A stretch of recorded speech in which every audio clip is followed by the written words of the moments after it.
Goeiemôre gemeente. Op hierdie pragtige sonskyn Sondagoggend, hartlik welkom aan elkeen van julle, ook die van julle wat later gaan inskakel. Mag ons tyd saam regtig waar geseënd wees as individue, maar ook saam as gemeente. Dan nou ook die onderwerp waarna ons 'n bietjie vandag gaan kyk. Vanoggend is ook 'n baie spesiale oggend vir my. Nee, Bianca is nie weer swanger nie. Maar die tweede Sondag in April.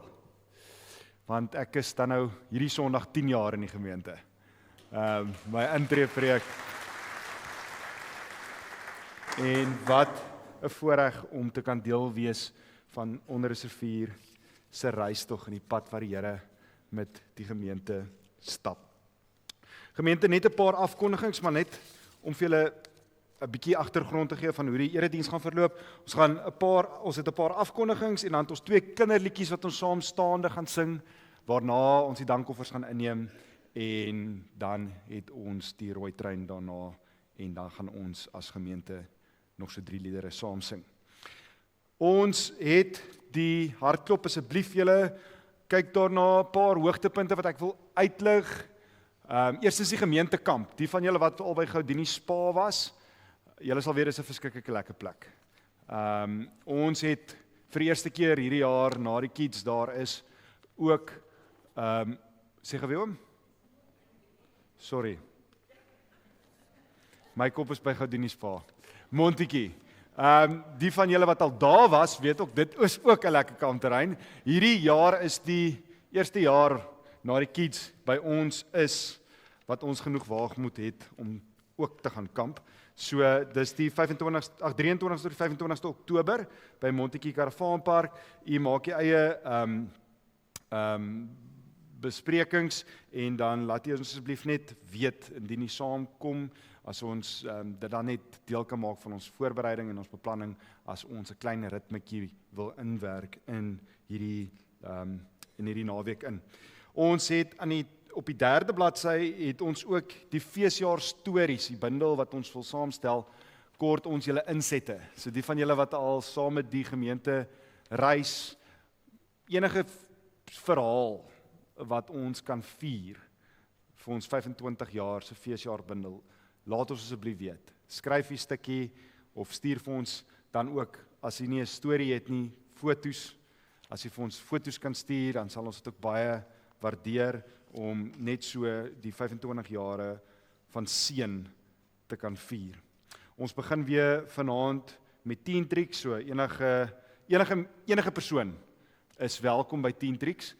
Dis 'n meer kontemporêre, meer informele diens wat gerig is op tieners, maar die van julle wat daai styl van aanbidding van hou, is nie te harde musiek nie, bietjie hard, nie te hard nie, en 'n meer informele gevoel. Ons begin vanaand met die tieners, wat is die waarheid in 'n wêreld vol geraas, waar ons fokus op die impak van sosiale media, eksterne insette, influencers, oorlog, die verstaan van verskillende mense se agendas rondom die oorlog en hulle input, en dan om te kyk hoe ons vanuit 'n Christelike lens of deur 'n Christelike lens na al hierdie dinge kan kyk.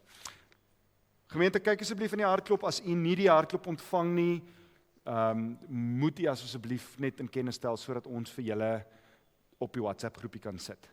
Daar is 'n WhatsApp groepie, 4 WhatsApp groepies, eintlik volgens jou van, en ons probeer so deursigtig en aktief as moontlik op hierdie kommunikasiegroepies wees, want ons is mos saam 'n geloofsgesin. So ons wil graag hê dat almal moet weet wat in die gemeente aangaan. Ek steek vir ons die Christuskers aan en ek nooi uit om net vir 'n oomblik saam met my tot verhaal te kom.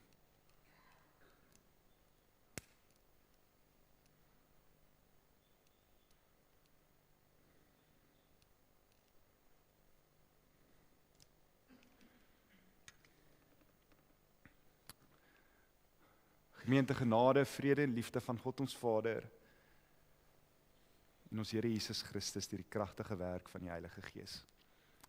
Amen. Ek nooi om saam met my te staan waar ons as gesinne 2 liedere gaan saam sing. Ons het kinderliedere wat ons gaan sing, ek wandel in die lig van God, en weet jy nie, jy's 'n tempel. So maatjies, julle ken mos die liedjies ook baie goed, daar waar julle in julle gesinne, by julle ouers staan, kom ons sing die liedjies saam. Kom ons staan.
Julle kan julle sitplekke inneem.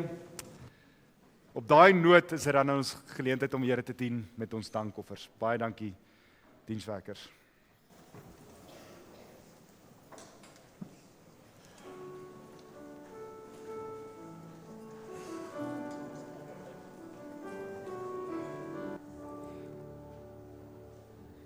Ek sien van ons maatjies is al hier voor, die res van julle is welkom om by hulle te kom aansluit. Al ons rooi trui maatjies van jong tot graad 6 is welkom om hier voor te kom sit.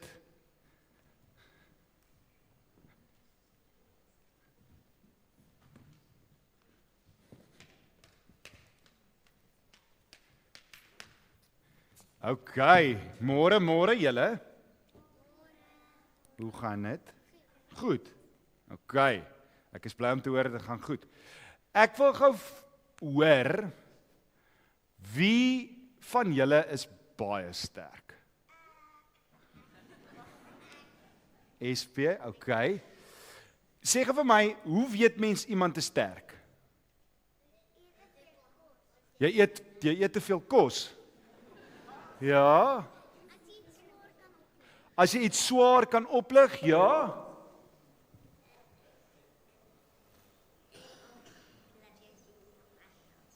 En as jy sien jou muscles. Nou wie van julle het muscles? Wys vir my, Essie, kom hier so. Kom wys vir my, kom wys vir my muscles. Kom staan by my, Essie. Wys my muscles. Jy is omtrent sterk. Dit is maar baie keer wat ons dink, nê? As jy sterk muscles het en as jy vinnig kan hardloop en as jy baie kos eet, dan is jy sterk, nê? En as jy swaar goed kan optel. Wie van julle kan swaar goed optel? OK. Nou, kom help gou vir my. So, wie gaan hierdie groot weight probeer optel? Ek wil kyk of julle sterk is. Kom. Is jou armpie OK, seun?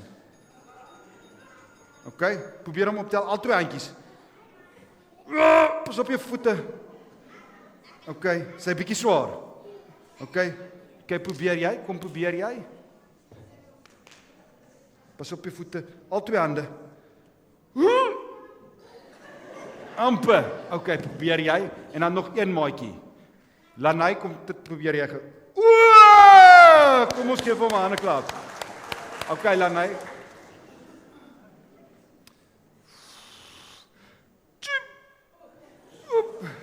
Pas op jou voete. Wow. Amper. OK, julle ons gaan almal kan aangaan, maar kan ons nie meer liewe Jesus se storie hoor nie. Nou julle, hierdie is 'n baie swaar gewig en die wêreld sal sê as jy hierdie kan optel dat jy baie sterk is, nê. Nee. Maar dis nie wat die Bybel sê nie. Die vreemde ding wat ons in die Bybel lees is dat as jy swaar goed kan optel of as jy vinnig kan hardloop, dan is jy nie noodwendig sterk nie. Die sterk persoon, en dis die stukkie wat ons nou met die groot mense gaan deurlees, is 'n persoon, en dis wat die Bybel sê, sê wat ek sê nie, wat vir God ken. Hoe is dit moontlik? So as jy sterk wil wees volgens die Bybel, dan moet jy eintlik kniel. Wie van julle kan kniel?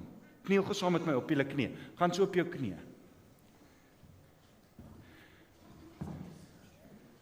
Nou ons leer baie keer dat as jy kniel en soms vooroor buig, dan wys mens dat mens aan God dink, aan die Jesus dink, nê. Nee. En dat mens baie vir hom omgee, dat jy respek het vir hom en dat jy lief is vir hom. So leer ons hom ook baie goed beter ken. En hoe maak hy ons dan sterk? In ons lewe van binne af maak hy jou sterk. So die Bybel sê vir ons, dit maak nie saak of jy buite sterk is of groot muscles het of vinnig kan hardloop nie. Dit sê vir jou, as jy op jou knie is of as jy vir God ken, dan maak hy vir jou van binne af sterk. Sterk om te kan bly staan of okay te wees of te besef God is by jou wanneer dit moeilik gaan en dat hy jou nie loslaat nie of laat gaan nie, maar hy is so naby aan jou, selfs nader as enige iemand anderste wat selfs vir jou 'n drukkie kan gee. En wanneer jy kniel, dan val jy nie noodwendig so vinnig om vir die slegte goeders in die wêreld nie. As ons aan God dink en as ons vir hom ken, want hy help vir ons deur moeilike tye. Kom ons bid saam. Liewe Jesus, baie dankie dat ons kan weet dat ons sterk is wanneer ons vir U ken. Dat U by ons is en dankie dat U ons ook van binne af sterk maak. So al het ons nie groot muscles nie of al kan ons nie vinnig hardloop nie, maak U ons van binne af sterk om die beste persoon mensie te wees wat U vir ons gemaak het om te wees. Help ons asseblief om ietsie daarvan te verstaan. Ons bid dit in Jesus naam. Amen. Dankie maatjies, julle kan maar klasie toe gaan.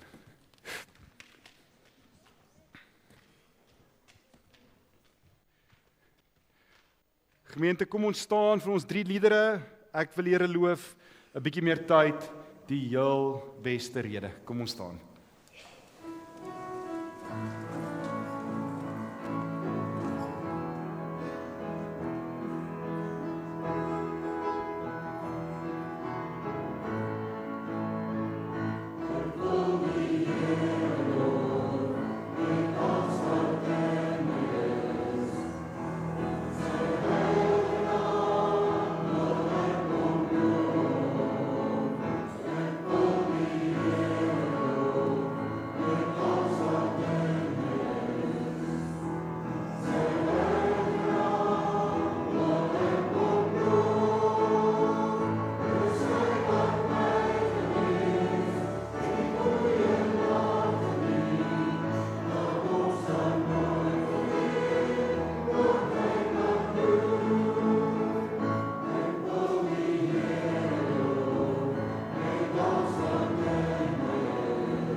Here, ons is so dankbaar dat ons net 'n bietjie meer tyd het.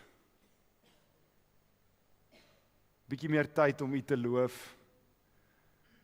Bietjie meer tyd het om ons geloof te bely. Bietjie meer tyd het om U ligdraers te wees.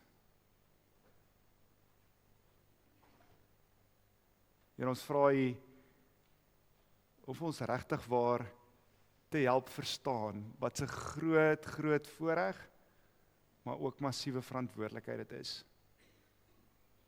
Here, dat ons 'n kerk sal wees op ons knieë. Ons bely U as die hoof van die kerk. En ons tree aan, Here. Ons tree aan om ons gawes, ons gawes ook te bring na onrus, na die Oeverberg toe,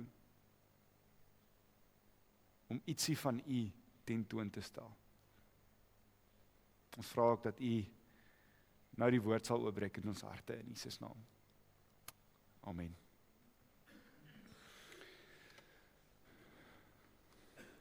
Gemeente, hierdie jaar se Sondag wat nou vandag is, die Sondag na Paasondag, voel amper soos 'n stil, ongemaklike Sondag vir my. Ons het tot nou toe die karakters langs die pad ontmoet, op pad na die kruis. Ons het die Via Dolorosa beleef, ons het gesing, ons het bely, en ons het gevier. Gemeente, Christus leef. Hy leef vandag nog, nie net verlede Sondag nie. Die graf is leeg.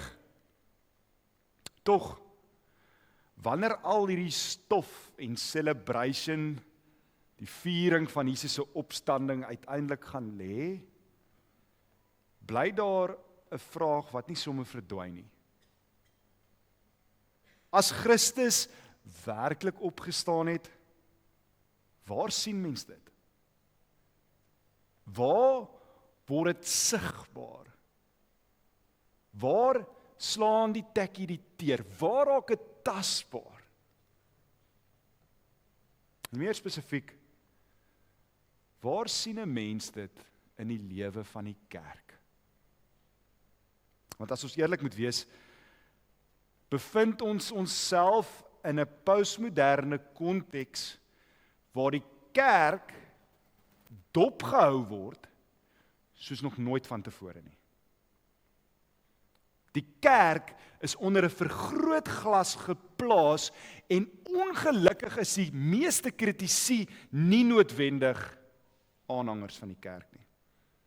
Nie juis bewonderaars nie. Ons lees al meer stories van mense wat sê dat hulle seerder binne in die kerk gekry het as daar buite. En julle, dis nie goed nie. Mense wat begin glo het, mense wat oopgemaak het, mense wat vertrou het, en toe word hulle teleurgestel. Ek wil die woordjie gebruik, gebreek, en soms selfs geestelik beskadig. Julle, hierdie is nie maar net 'n hier en daar storie nie, dit kom al meer na vore. Hoe gebeur dit dat 'n plek waar die opgestane Christus verkondig, soms 'n plek word waar mense se pyn verdiep? Hoe gebeur dit dat 'n gemeenskap wat gebou is op genade, soms 'n ruimte word waar mense seer kry, waar hulle druk beleef en waar hulle eintlik maar in vrees leef? Is dit moontlik dat 'n kerk alles reg kan doen en tog die hart van God mis? Julle, hier begin die profeet Jeremia hard praat. Hier begin sy woorde brand. Nou onthou, Jeremia was 'n profeet uit die laat Ou Testamentiese tyd, afkomstig van 'n klein dorpie net langs aan of net baie naby aan Jerusalem. Hy was waarskynlik uit 'n priesterlike familie, wat beteken dat hy groot geword het by die tempel, hy het die wet geken, hy het die tradisies geken en hy het die godsdiens van Israel verstaan. Tog roep God hom nie om 'n priester te wees nie. Hy kies om as 'n profeet 'n moeiliker, 'n meer eensame roeping. Hy staan bekend as die huilende profeet. In Engels is dit eintlik so mooi, the weeping prophet. Maar dit is nie omdat hy maar net 'n ouetjie is wat 'n ou tingerige mannetjie was nie. Nee. Hy was nie swak nie. Hy word die huilende profeet genoem omdat hy diep geraak was deur die oordeel, die sonde en dit wat besig was om te gebeur met die volk. Sy profesie is eerlik, rou en emosioneel. Hy praat nie van 'n afstand af nie. Hy dra die boodskap in sy lyf, in sy hart en in sy lewe. Jeremia se bediening het begin so 627 voor Christus, tydens die regering van koning Josia, en dit het aangehou tot net na die val van Jerusalem in 586 voor Christus. Hy was, met ander woorde, 'n profeet tussen God se mense in een van die mees kritieke tydperke van Juda se geskiedenis. Die laaste dekade, daai oorgangstyd, waar die volk eintlik ondergegaan het. Die tyd van ballingskap. Polities was al groot onsekerheid.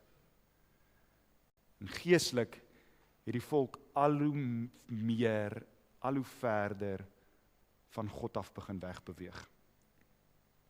Nou, was al so 'n paar oomblikke van herlewing, soos onder Josia, het dit nie diep genoeg gegaan vir die volk om regtig waar hulle harte te verander nie. Jeremia het 'n baie moeilike boodskap gehad om te gaan oorvertel. Oordeel is op pad. Jerusalem gaan val. Die tempel gaan nie die volk red nie. En hierdie is 'n boodskap wat hom ongelooflik ongewild gemaak het. Hy is verwerp. Hy is bespot. Hy is vervolg en selfs opgesluit. Die hoofstuk waaruit ons dan vanoggend lees, hoofstuk 9, gee vir ons 'n besondere kykie juis in dit wat in Jeremia se hart aangegaan het. Ons het hier nie te doen met 'n profesie nie. Gemeente, hierdie is 'n klaaglied. Aan die begin van die hoofstuk wens hy kan net onophoudelik huil oor die toestand van sy volk. Dit wys vir ons iets belangrik. Jeremia verkondig nie net God se oordeel nie. Hy voel dit. Hy dra die pyn van sy mense. Die konteks van Jeremia 9 is een van bedrog en leuns. Mense vertrou nie meer mekaar nie. Morele verval, sonde het maar net nog iets geword. Dit het aanvaarbaar geword. Dit is nie normaal. En geestelike vervreeming. Die volk het nie meer die Here geken nie. Hierdie realiteit raak vir Jeremia diep. Hy leef nie bo dit nie. Hy staan met beide sy voete binne in dit. Hy sien hoe die samelewing uitmekaar val. En hy weet dit gaan nie goed eindig nie. Met dit in gedagte, kom ons lees ons teksgedeelte vir vandag saam. Jeremia 9 vers 23 tot 24. Jeremia sê, so sê die Here, 'n wyse moet hom nie op sy wysheid beroem nie. 'n magtige moet hom nie op sy krag beroem nie. En 'n ryke moet hom nie op sy rykdom beroem nie. Slegs hierop moet die een wat wil roem, hom beroem, dat hy insig het en my ken. Naamlik, dat ek die Here is wat troue liefde, reg en geregtigheid handhaaf op aarde. Want daarin vind ek vreugde. Dit is die uitspraak van die Here. Moenie roem in wysheid, krag en rykdom nie, maar daarin dat jy die Here ken. Skerp woorde. Woorde wat deur 'n donkerte van 'n baie donker tydperk sny. Hierdie woorde is nie abstrakte airy-fairy teologie nie, vriende. Dit is 'n profetiese antwoord vir 'n samelewing wat besig was om hulle identiteit op heeltemal die verkeerde goed te bou. En vir Jeremia is dit uiters persoonlik. Hy sien hoe mense op hulle eie wysheid vertrou en verkeerd kies. Hy sien hoe politieke en militêre krag staat maak op juist dit. Hulle krag. Maar dit gaan hulle nie red nie. En hy sien ook hoe rykdom en sekuriteit besig is om sy volk valse hoop te gee. En julle, dit breek hom. Ek meen, die samelewing is gebreek. Mense vertrou nie mekaar nie. Leierskap is korrup. Waarheid het begin verdwyn. Die volk lyk dalk godsdienstig, maar iets is verkeerd. Dit voel leeg. En dan kom die Here en hy maak sy hart oop. Skerp. Ontstellend. Eenvoudig. Hulle ken my nie. Dit is ontstellend, want die mense verwag dat God dan 'n lys probleme sou gee wat hulle kan uitsorteer. Ek meen, sonde, afgoderry, onreg. Maar nee, hy gaan nog dieper. Die probleem is nie net wat hulle doen nie. Die probleem is wie hulle nie ken nie. En dan volg die ontmaskering. Moenie roem in wysheid nie. Moenie roem in rykdom nie. Moenie roem in krag nie. God vat die dinge wat mense as hul sterkpunte sien en hy sê, wat vang julle aan? Wat is julle besig om te doen? Noem julle dit fondamente. Wysheid, krag en rykdom, vriende, is nie toevallige keuses nie. Jeremia skryf dit nie maar net neer nie. Dit is die 3 pilare waarop die samelewing tot vandag toe nog homself bou. Wysheid, dit gee vir jou die gevoel dat jy dinge verstaan. Dat jy die lewe kan uitwerk, dat jy dit kan bestuur en dat jy probleme kan oplos. Krag gee vir jou vermoë om te laat dink dat jy dinge kan laat gebeur. Dat jy invloed het, beheer, gesag. En rykdom gee vir jou sekuriteit. Die vermoë om jou wêreld te vorm en te beskerm. Maar hier is die ontstellende vraag. Gemeente, is dit nie ook dalk presies waarop die kerk vandag haar begin bou nie? Ons sê dit nie hardop nie. Ons sou dit nooit so formuleer nie. Tog leef dit so onder die oppervlak. As ons net beter strategieë kan hê. As ons net ouliker dominees kan hê. As ons net sterker leierskap kan hê, en as ons net genoeg hulpbronne kan hê, dan gaan die kerk werk. Dan sal die mense kom. Dan sal ons suksesvol wees. En tog wys die realiteit iets anders. Navorsing en ervarings wêreldwyd wys dat waar hierdie dinge die kern word, 'n ander soort kultuur begin vorm. 'n Kultuur wat nie gesond is nie. En baie sogenaamde toxic church cultures sien 'n mens presies hierdie patroon. Mag word gekonsentreer, besluitneming word eksklusief en lidmate aanvaar dit aan die begin. En later raak hulle te verleë of verlam om iets daaroor te sê. Dit begin subtiel. Dit lyk aanvanklik effektief. Tog skuif die hart van die gemeente stadig weg van afhanklikheid na beheer.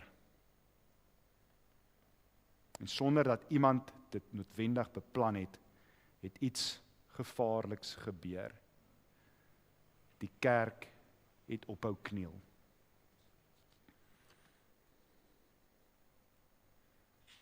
Nou die probleem lê nie in die dinge self nie. En Jeremia is baie spesifiek hierso. Wysheid, krag en rykdom is nie boos in dit self nie. Die probleem, lig hy uit, is dat die mense daaroor roem. Nou, wat beteken dit om te roem? Dit is waar ek my identiteit vind. Dit is wat my sterk maak om te kan staan. Dit is wat my sekuriteit gee. En hier word die teks dan vir ons ook baie persoonlik. Waarop staan ons as 'n gemeente? Waarop staan ons as leiers? Waarop staan ek wanneer die dinge begin wankel? Kan dit moontlik wees dat 'n kerk baie kan hê en tog leeg is? Is dit moontlik dat alles kan werk, maar tog is daar iets dieps verkeerd? Teenoor hierdie illusies praat God en hy gee een enkele alternatief. As jy wil roem hierin, dat jy my ken. Dit verander alles. Die fokus skuif dan na wat jy kan doen of wat jy het, na wie jy ken. Dit maak die speelveld gelyk. Want nou maak dit nie meer saak of jy die wysste persoon is of baie sterk is en of jy baie geld het of besittings nie. Die vraag is nou, ken jy die Here? En julle, dit is nie 'n oppervlakkige vraag nie. Om die Here te ken beteken in Jeremia iets baie radikaals. Dit is nie bloot teologiese kennis nie. Dit is nie net korrekte leerstellings nie, dit is verhouding. Dit is deelname, dit is transformasie.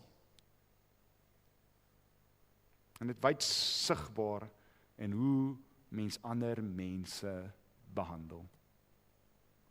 Ek wil daarom graag meer uitbrei op hierdie ongemaklike vraag. Is dit moontlik om baie van God te weet en hom tog nie te ken nie? Is dit moontlik om reg te glo, maar dan verkeerd op te tree? Verkeerd te leef? Is dit moontlik om 'n suksesvolle kerk te hê, maar dan het jy wegbeweeg van die roeping van God af, van die hart van God? Jeremia sê ja, dit is inderdaad moontlik. Jeremia maak dit konkreet.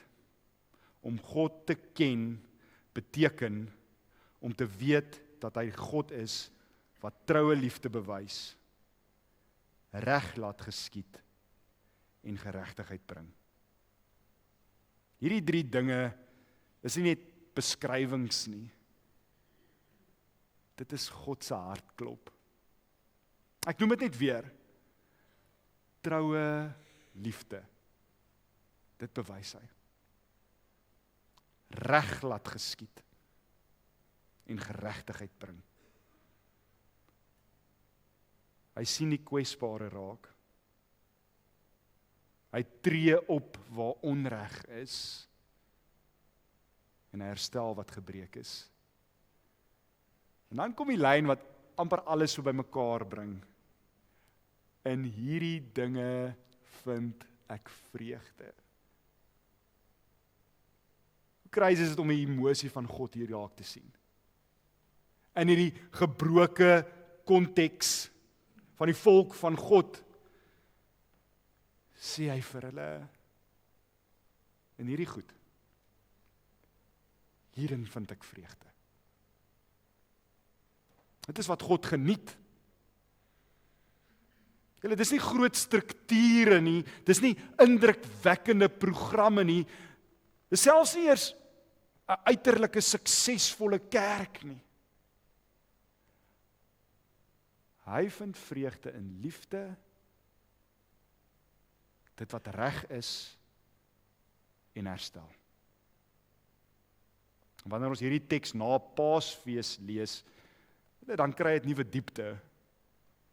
Die opstanding bevestig nie ons idee van krag nie, dit gee dit meer diepte, dit breek dit oop. Aan die kruis sien ons God se troue liefde. In die oordeel oor sonde sien ons sy geregtigheid en in die opstanding sien ons sy herstel. Liefde, geregtigheid, herstel.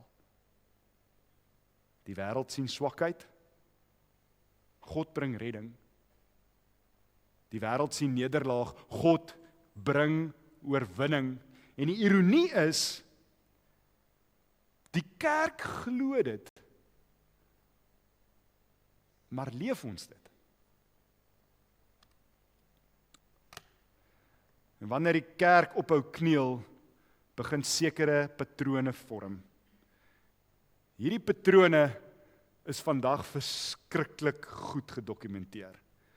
Met die internet, met YouTube, kan mens so sien, as mens net toxic church culture intik, hoe baie goeders na vore kom.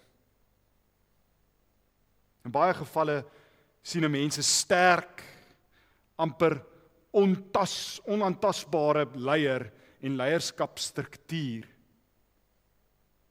Mense word ontmoedig om vrae te vra. En kritiek word gesien as bedreiging. Soms word mense subtiel gemanipuleer. Selfs tot op die punt waar hulle eie belewings begin bevraagteken. In ander gevalle word skuld gebring om lidmate in lyn te hou. As jy nie voldoen nie, voel jy skuldig. As jy sukkel, word jy subtiel veroordeel. Daar is ook dikwels 'n gebrek aan deursigtigheid. Besluite word geneem agter geslote deure. Mense weet nie hoe of hoekom dinge gebeur nie. En stadig maar seker begin iets tragies. Mense begin stil raak. Mense begin onttrek. Mense begin seer kry. En die grootste hartseer, die plek wat veronderstel was om genesing te bring seer. Die antwoord is nie meer strukture of nog beter beplanning nie. Die antwoord is eenvoudiger, tog vir baie moeiliker. 'n Kerk wat kniel. Kniel beteken afhanklikheid. Kniel beteken die onophoudelike streef na nederigheid. Kniel beteken luister. Wanneer 'n kerk kniel, vriende, verander die atmosfeer. Leiers begin anders luister. Leiers begin anders lei. Mense begin anders ook luister. En gemeenskappe begin anders leef. 'n Knielende kerk begin sien wat voorheen onsigbaar was. Die stil pyn. Die mense op die rand, die stories wat nooit vertel word nie, omdat mense te bang is. Mense word nie meer gesien as projekte nie. Hulle word gesien as kinders van God. Die evangelie, vriende, draai ons denke om. Seer diskwalifiseer jou nie. Inteendeel, dit is juis daar waar God baie keer begin werk. En 'n gesonde kerk verstaan dit. 'n Gesonde kerk leef dit. Aan die einde bly daar net een vraag oor. Waarin roem ek en jy? Waarin roem ons as geloofsgesin? Nie in ons wysheid nie.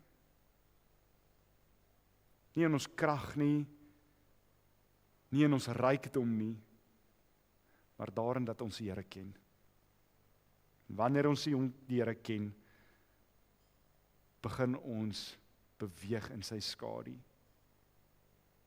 Ons begin lief hê soos hy. Ons begin herstel soos hy. Ons begin dien soos hy. En ons kniel. Want uiteindelik is dit waar die kerk haar krag kry. Nie in net wat sy doen nie, maar wie sy ken. Kom ons bid saam.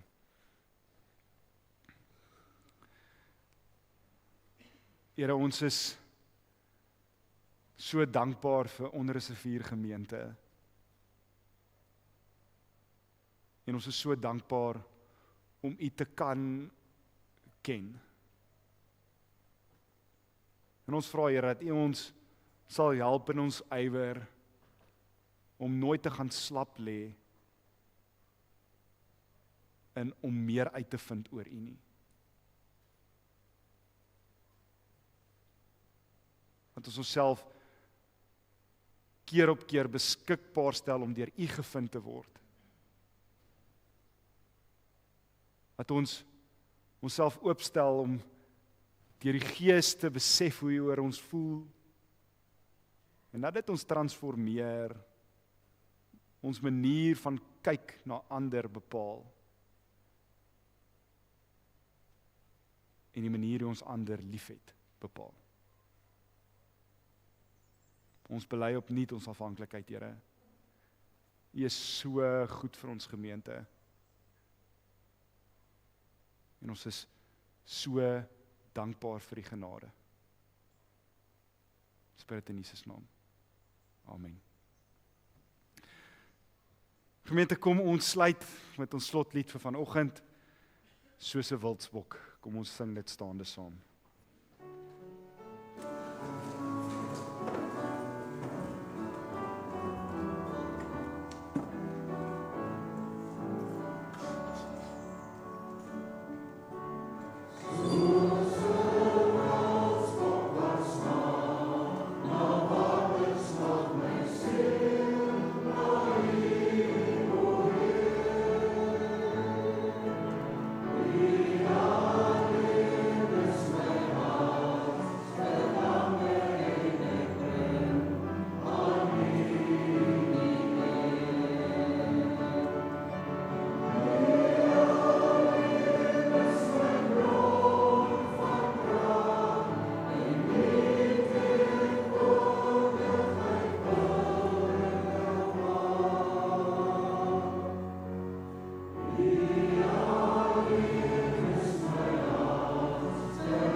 Gemeente, ontvang die seën van die Here en streef daarna om die Here meer en meer te leer ken.